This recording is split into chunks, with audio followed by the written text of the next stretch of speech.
चलो मतलब आप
अध्याय राजा पृथु कहते हैं कि हे मुनि नारद जी, आपने कार्तिक मास के व्रत में जो तुलसी की जड़ में भगवान विष्णु का निवास बताकर उस स्थान की मिट्टी का पूजन बताया है, अतः मैं श्री तुलसी जी के महात्म को सुनना चाहता हूँ। तुलसी कहाँ और कैसे उत्पन्न हुई ये बताने की कृपा करें। कौन पूछ रहा है? राजा पृथु बोल रहे हैं और नारद जी से पूछ रहे हैं कि आपने कार्तिक मास में जो तुलसी का महात्म्य बताया, तो तुलसी कैसे उत्पन्न हुई ये बताइए हमें। नारद जी ने कहा, राजन सावधान होकर के तुलसी की महिमा को सुनिए। और कहते हैं, एक समय जब देवगुरु बृहस्पति और देवराज इंद्र कैलाश पर्वत पर शंकर जी का दर्शन करने गए, तो भगवान शंकर ने अपने भक्त की परीक्षा ली। उन जटाधारी दिगंबर ने उनके मार्ग में बाधा डाला। यद्यपि वो तेजस्वी, शांत, लंबी भुजा और चौड़ी छाती वाले गौर वर्ण अपने विशाल नेत्रों से युक्त, सिर पर जटा धारण किए वैसे ही बैठे थे, तथापि उन भगवान शंकर को ना पहचान कर इंद्र ने उनका नाम, धाम आदि परिचय पूछा और कहा कि शंकर जी अपने स्थान पर हैं या कहीं और गए हैं। और उसके बाद कहते हैं, तपस्वी ने कुछ नहीं बोला। त्रिलोकी के नाथ के ऐश्वर्य से गर्वित होकर इंद्र कब चुप रहते, उन्होंने क्रोध में आकर के तपस्वी से थोड़ा तेज आवाज में बात किया और बोले, अरे मैं पूछता हूँ तो उत्तर क्यों नहीं देता? और क्रोधित होकर के इंद्र ने ज्यों ही उन्होंने कहा कि मैं अभी तुझे वज्र से मारता हूँ और फिर देखता हूँ कि तू दुर्मति की रक्षा कौन करता है। ऐसा क्रोधित होकर इंद्र ने ज्यों ही भगवान दिगंबर को मारने के लिए हाथ में वज्र लिया, त्यों ही भगवान शंकर ने वज्र सहित इंद्र के हाथ को स्तंभित कर दिया। वहीं पे वो स्तंभ हो गए, जड़ की तरह हिलडुल नहीं पाए। और विकराल नेत्र कर भगवान शंकर ने जब उन्हें देखा तो ऐसे लगा कि मानो दिगंबर के शरीर से अग्नि प्रज्वलित हो गई हो और वो तीज जो है वो इंद्र को जला देगा। भुजाएं स्तंभित होने से इंद्र के क्रोध और दुख का अंत न रहा, परंतु जो ही बृहस्पति जी ने उस पुरुष को प्रज्वलित होते देखा कि वहीं अपनी बुद्धि से उन्होंने शंकर भगवान को जान करके उन्हें प्रणाम किया। बोल उमापति महादेव की जय। और दंडवत कर बहुत सारी स्तुति की। इंद्र ने भी भगवान शंकर से कहा कि हे दीनानाथ महादेव, आप अपने क्रोध को रोकिए, इंद्र की अपराध को क्षमा कीजिए। बृहस्पति का ऐसा वचन सुनकर महेश्वर गंभीर वाणी में बोले कि मैं अपने नेत्रों से निकले हुए क्रोध को नहीं रोक सकता। बृहस्पति ने कहा, भगवान भक्तों पर दया करिए, आपका नाम तो भक्त वत्सल है, अपने नाम को सार्थक कीजिए, आप अपने इस तेज को कहीं और स्थापित कर दीजिए। भगवान शंकर ने गुरु बृहस्पति से कहा कि मैं तुम्हारी स्तुति से प्रसन्न हूँ। जो तुमने इंद्र को जीवन दान दिलवाया है, मैं विश्वास दिलाता हूँ कि मेरे नेत्रों की अग्नि अब इंद्र को पीड़ित नहीं करेगी। बृहस्पति से ऐसा कहकर भगवान शंकर ने अपने माथे से निकले हुए अग्निमयी तेज को अपने हाथों में लेकर क्षीर सागर में डाल दिया। और कहते हैं फिर लीलाधारी भगवान अंतर ध्यान हो गए। इस प्रकार जिनको जो जानने की इच्छा थी उसे जानकर इंद्र और बृहस्पति अपने स्थान को चले गए। बोल श्री कार्तिक महात्म्य की जय।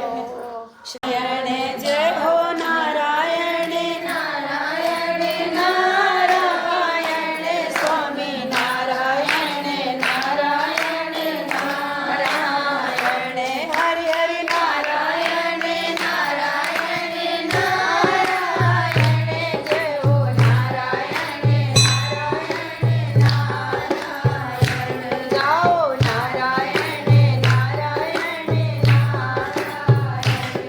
बोल लक्ष्मी नारायण भगवान की जय। एक आमलिया राजा था और बताते हैं कि रोज एक मन सोने के आंवले का दान किया करता था और आंवला दान करके ही उसका नियम था कि वो जीवता था। एक दिन उसके बेटे बहुओं ने देखा कि रोज इतने आंवले अगर ये दान में करेगा, वो भी सोने के आंवले दान में करेगा, तब तो एक दिन ऐसा आएगा कि हमारा धन खत्म हो जाएगा। और इसीलिए अब इन दोनों बुढ़े बुढ़िए का दान बंद करवा देना चाहिए। बेटा बहू आपस में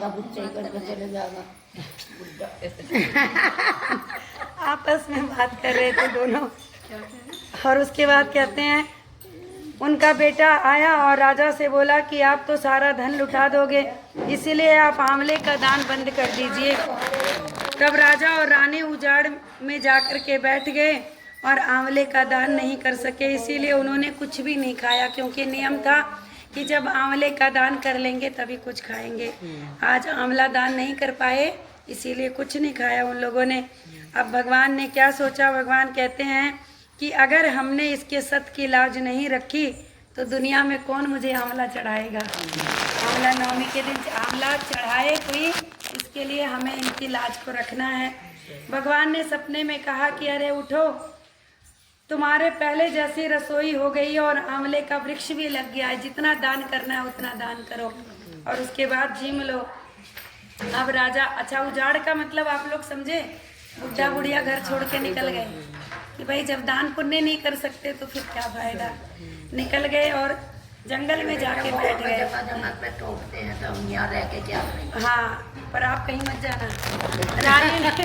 रानी ने उत्तर देखा तो पहले जैसा राजपाट हो गया और सोने के आंवले के वृक्ष घर के पास लगे हुए। अब तो राजा रानी 1.25 मन आंवले का दान रोज करते।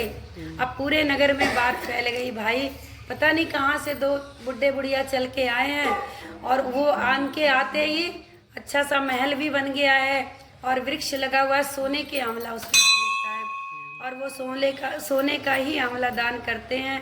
अब आसपास के लोगों ने उनका नाम क्या रख दिया, आंवलिया राजा, क्योंकि आंवला दान करते थे।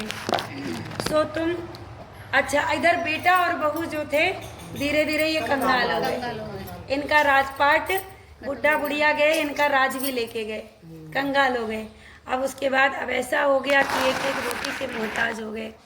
तो उसी में कोई आंवलिया राजा का जानने वाला था, इनको बोला कि भैया ऐसा कर, आंवलिया राजा के पास चला जा, वो ऐसे ऐसे 1.25 मन आंवला रोज दान करता है।